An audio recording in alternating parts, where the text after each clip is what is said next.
Assalamualaikum warahmatullahi wabarakatuh. Perkenalkan, nama saya Maulana Abdul Khalif dengan ujung NIM 026, mahasiswa dari Prodi PWK Unsyah tahun 2021. Di sini saya akan mempresentasikan presentasi saya yang berjudul Kajian Permukiman Kumuh di Daerah Bantaran Sungai berdasarkan aspek legalitas di Kelurahan Oro-Oro, Dowo, Kota Malang. Presentasi ini ditujukan untuk memenuhi tugas besar dari mata kuliah Teknik Komunikasi dan Presentasi.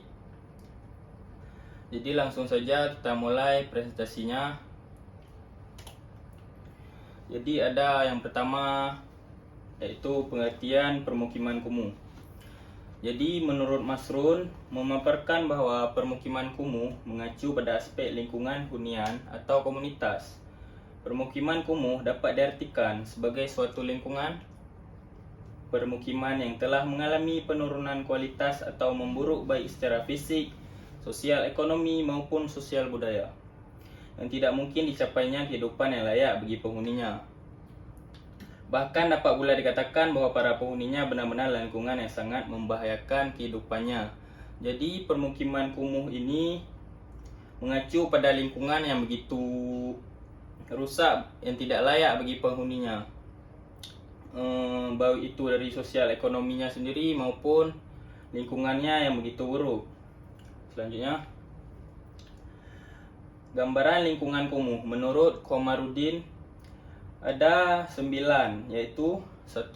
Lingkungan permukiman yang kondisi tempat tinggal atau tempat huniannya berdesakan.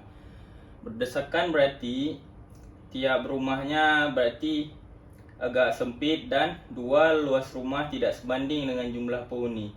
3. Rumah hanya sekedar tempat untuk berlindung dari panas dan hujan. 4. Hunian bersifat sementara dan dibangun di atas tanah bukan milik penghuni. Maksudnya rumahnya dibangun tapi tanahnya milik pemerintah. 5. Lingkungan dan tata permukimannya tidak teratur tanpa perencanaan. 6. Prasarananya kurang, seperti kurangnya kamar mandi, tempat saluran pembuangan, listrik dan lainnya. 7. Fasilitas sosial kurang, yaitu sekolah, rumah ibadah, balai pengobatan. 8. Mata pencarian yang tidak tetap dan usaha non formal. 9. Pendidikan masyarakatnya rendah, banyaknya pengangguran disebabkan banyaknya orang yang kurang belajar. Selanjutnya, B. Faktor-faktor penyebab tumbuhnya permukiman kumuh. 1. Yaitu faktor urbanisasi. Urbanisasi sendiri merupakan perpindahan penduduk pedesaan menuju perkotaan. Jadi di sini dengan banyaknya orang berpindah ke pedesaan membuat banyaknya permukiman kumuh di daerah perkotaan. Selanjutnya ada faktor lahan perkotaan. Lahan perkotaan di sini menjadi lebih sempit dengan adanya banyak orang yang berpindah dari kampung-kampung.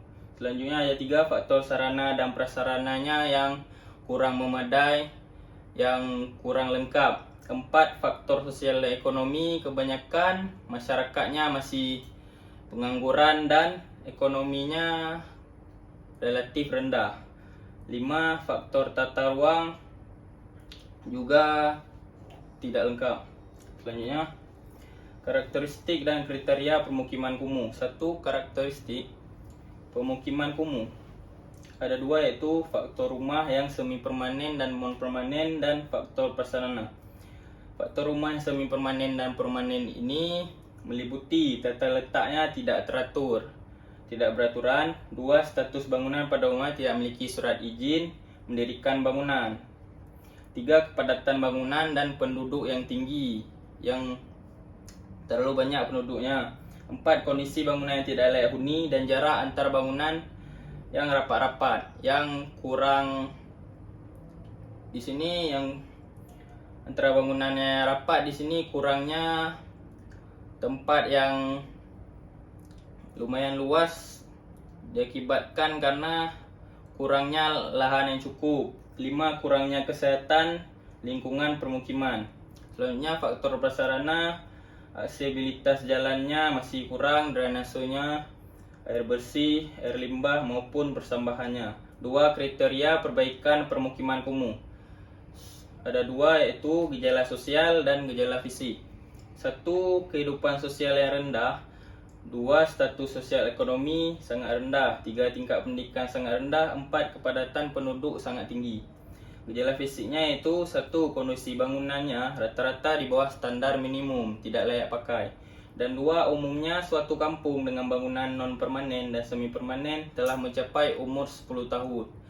Rata-rata bangunan di permukiman itu telah mencapai usia yang relatif amat lama.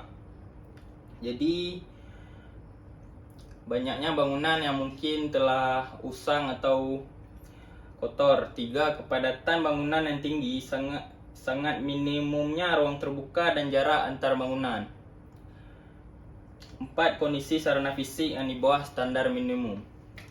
Selanjutnya, D. Karakteristik fisik tempat tinggal dan sosial ekonomi masyarakat pemukiman kumuh. Rumah dan fasilitas permukiman yang memadai merupakan kebutuhan pokok yang sangat penting bagi manusia dalam melangsungkan kehidupannya sebagai manusia. Di negara-negara berkembang, banyaknya permukiman kumuh di kota-kota besar yang banyaknya kurang bangunan-bangunan yang tidak layak pakai. Di sini fisik tempat tinggalnya amat tidak layak pakai, dan ini disebabkan oleh pertambahannya penduduk kota yang sangat pesat. Dengan ini kurangnya akan lahan untuk tempat tinggal. Dengan banyaknya orang pedesaan yang berpindah ke kota mengakibatkan permukiman kumuh dan sosial ekonomi masyarakat terlanjur rendah, diakibatkan kurangnya banyaknya bangunan-bangunan yang kurang untuk menjadi yang layak untuk dipakai. Selanjutnya, karakteristik fisik tempat tinggal. 1. Ada kepadatan bangunan. Kepadatan bangunan di kawasan kumuh sendiri termasuk tinggi dengan indikasi kerapatan, yaitu di permukiman kumuh sendiri bangunan-bangunannya sangat rapat sehingga terlihat bahwa permukiman kumuh ini begitu kesannya agak kotor dan bagaimana. 2. Jarak antar bangunan. Jarak antar bangunan di kawasan kumuh sangat dekat antara satu dengan bangunan lainnya. Di permukiman kumuh sendiri kurangnya renggang antara bangunan satu sama lain, diakibatkan karena kurangnya lahan sehingga banyak bangunan-bangunannya yang relatif sempit. 3. Kualitas bangunannya. Di kawasan kumuh sebagian besar bangunan dengan kondisi rumah yang tidak layak dipakai bagi orang-orang yang ada di sana. Selanjutnya, karakteristik sosial ekonomi masyarakat permukiman kumuh. Dapat dilihat bahwa rata-rata masyarakat yang tinggal di daerah permukiman kumuh sendiri banyak yang berprofesi sebagai penjual kaki lima, pemulung, dan tukang kuli. Rata-rata juga banyak yang masyarakat di daerah permukiman kumuh sendiri banyak yang pengangguran, karena banyaknya orang yang daerah permukiman kumuh ini banyak yang kurangnya pendidikan yang layak, dan tentunya saja mengakibatkan rata-rata bangunan yang ada di permukiman kumuh sendiri tidak layak dipakai. Selanjutnya, 3. Aspek legalitas kawasan. Aspek legalitas kawasan sendiri disoalkan dengan status lahan. Ini merupakan hal yang mengancam berkelanjutan permukiman tersebut. Hal itu adalah: 1. Masalah utama squatter adalah kejelasan status atas hak tanah. Tanpa kejelasan status, mereka tidak memiliki motivasi lebih untuk memperbaiki kondisi fisik dan lingkungan permukimannya. 2. Mahalnya proses untuk mendapatkan hak itu membuat sebagian kaum miskin terpaksa masih tinggal di permukiman kumuh atau squatter tersebut.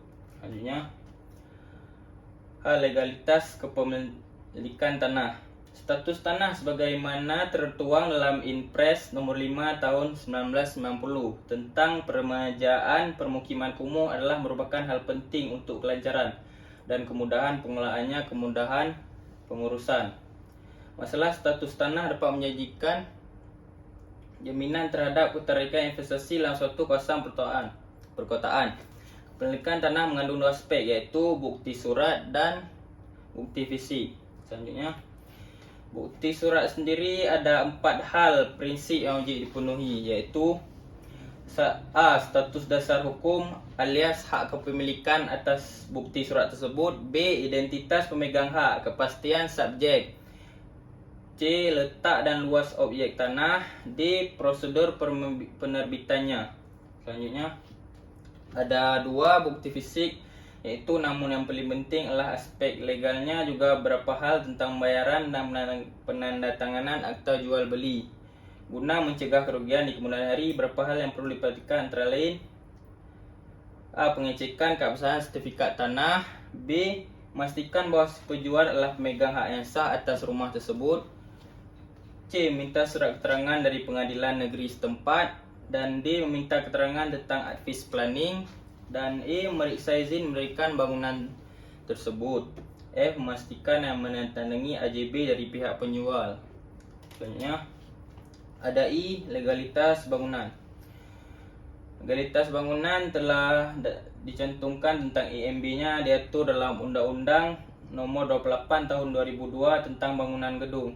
Dalam undang-undang tersebut mensyaratkan bahawa untuk mendirikan bangunan di gedung insya diwajibkan untuk memiliki izin mendirikan bangunan. IMB terdiri dari IMB rumah tinggal, IMB bangunan umum non rumah tinggal sampai dengan 8 lantai, dan IMB bangunan umum non rumah tinggal 9 lantai atau lebih. Masing-masing tipe bangunan tersebut memiliki syarat yang berbeda. Semakin tinggi atau rumit bangunan, maka semakin banyak pula yang harus diperhitungkan dalam pemberian IMB.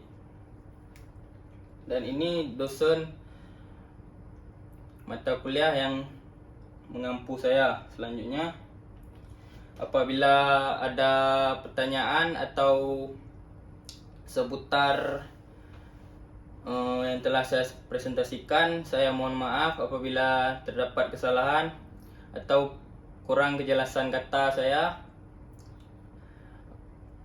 Apabila ada pertanyaan, bisa dikontak ke email saya atau IG saya yang tertera di PPT tersebut. Terima kasih. Assalamualaikum warahmatullahi wabarakatuh.